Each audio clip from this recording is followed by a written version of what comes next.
Hey guys, this is Chris. This is Ganji. Say hello to everyone.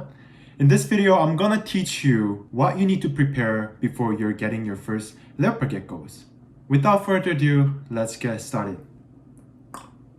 Hello. Hello.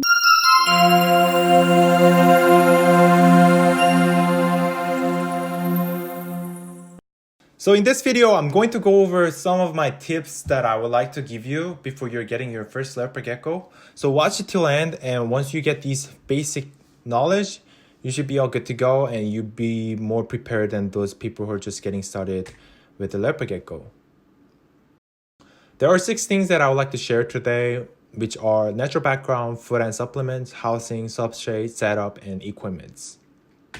First one is a natural background. When you look into this slide, what would be the best setup for your leopard geckos? There's one picture on the left and towards the right. You probably have seen the hint, but yes, the one on the left is the right natural habitat for your leopard gecko. And they usually came from northern India and Afghanistan, where they have a lot of rocks and pebbles. And during the day, they will hide underneath these rocks and relax there until the sun is out. And when it gets darker, they will come out and hunt for food. Although the second option, which on the right seems to looks better visually for your enclosure when you're building a vivarium. However, these sands could cause them a compactions. And what compaction is, when they eat food, they actually eat these sands. And in a long time, the sands will collide and stuck in their stomach. And it will basically give them a hard time to digest food. And sometimes in a bad scenario, these sands will be full in their stomach and they could die because they can't digest the food anymore.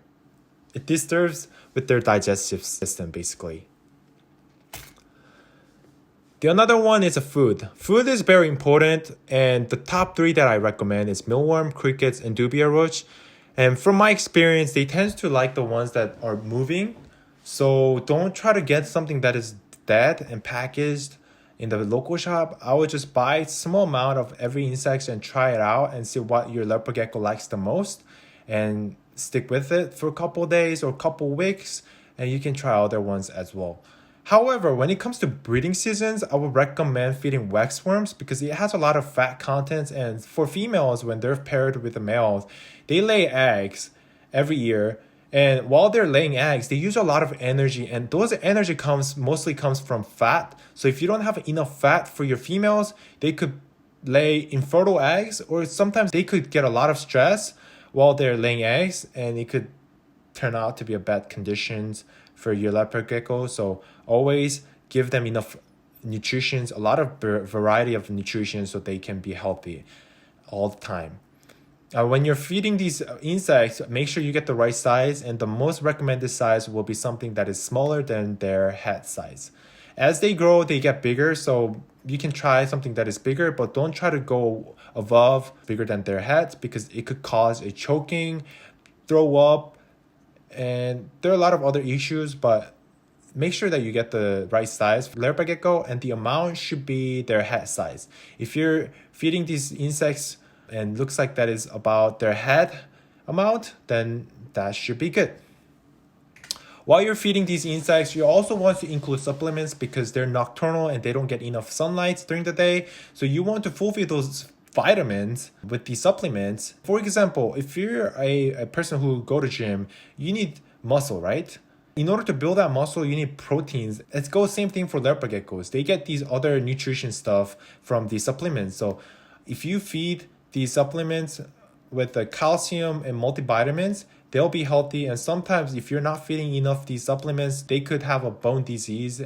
And there are a lot of things that you don't want to know, but always feed supplements with it together. And I would recommend putting 1:1 ratio for both of these. And this powder will stick onto their body. And when they consume these insects, they also consume those nutrients as well. So they could be in the right shape all the time.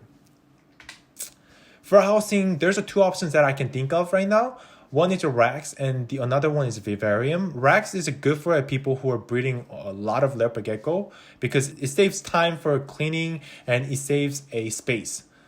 However, vivarium is also another good option. If you're just getting started with a one or two, I recommend this because it gives you better looks.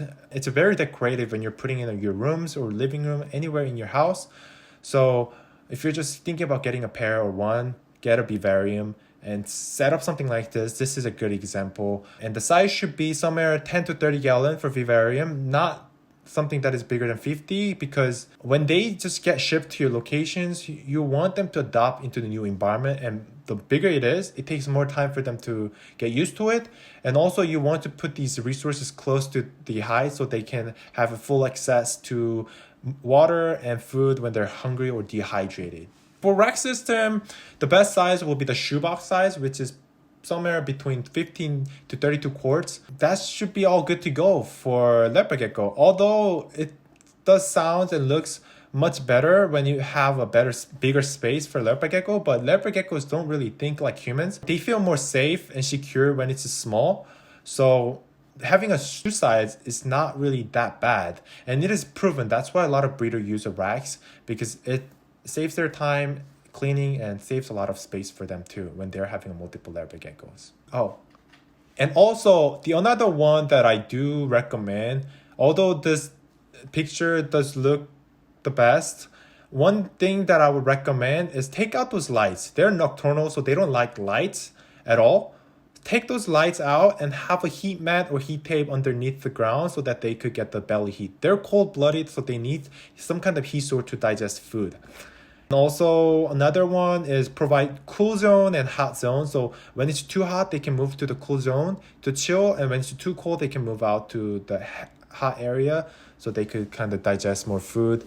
Give them a choice to find their comfort zone.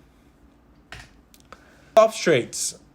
There are a lot of different substrates that you can use for Leopard Gecko, but my personal recommendation would be paper towel or Rapizor liner or newspaper. They tend to work the best, and a lot of breeders use these type of substrates for Leopard Gecko. Some people recommend Eco Earth, but I don't really recommend Eco Earth because Eco Earth doesn't transfer the heat from the ground, and they need belly heat to digest.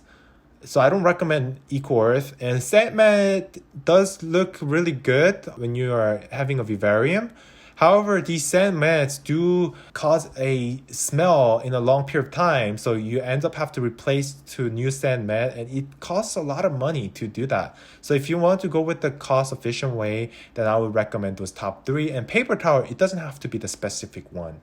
You can just get a kitchen towel from your kitchens, and you should be all good to go.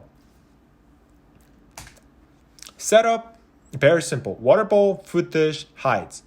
For hides, I would recommend having 2 or 3 for each leopard gecko when you're building a vivarium. However, if you're just getting a rack system with a shoe size tub, 1 is enough.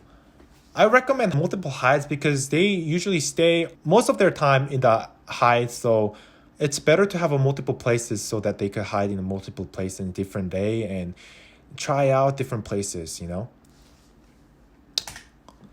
And once you get all of those things, last thing is equipment. You need equipment because some heat mat or some heat tapes could go over heat.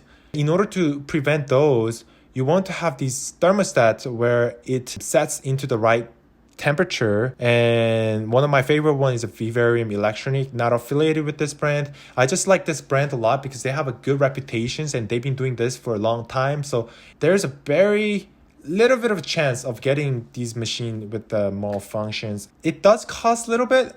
So if you're just getting started, I would get the ones on the right. Started from there. This costs like 15 to 20 something. It's very cheap. What it allows you to do is you can set a temperature right here. When the temperature is too high, it will automatically sets up to the temperature that you set. So it will cool down. If it's too cold, it will boost up those electronic and heat up those heat tape to get into the right temperature. In Vivarium, they work a little bit different. You can set a lot of different features where you can set a night temperature, day temperature, and there are a lot of different things. Although this is a little bit expensive, it's worth that price. So I do highly recommend it. And for more information, you can find it on the website. And the picture on the left is a basic guidance where how you can use it. So this is a thermostat, and you put electronic outlet to thermostat so that it will measure the temperature right here in the right temperature, and also you put another outlets to the electronic outlets so that you get these system running 365 24/7. So that's pretty much it for today. And these 6 things is all you need to know. And if you know these things, you're pretty much ahead of other breeders who are just getting into leopard gecko. Go out there and find your perfect leopard gecko that fits you the most. And in previous video, I added my personal favorite leopard gecko breeder. So you can check out my previous video to see who the best breeder is. All of these breeders have a lot of good quality. Find the best one that works best for you and fits best for you and that you like the most, and start it today. If you think this video was useful, don't forget to like and subscribe my channel and ask me any questions, and I'll be more than happy to answer your questions going forward. And if the question is long, I'll try to come up with this type of video again for you guys. And thank you for watching, and I'll see you guys later. Bye. Gecko.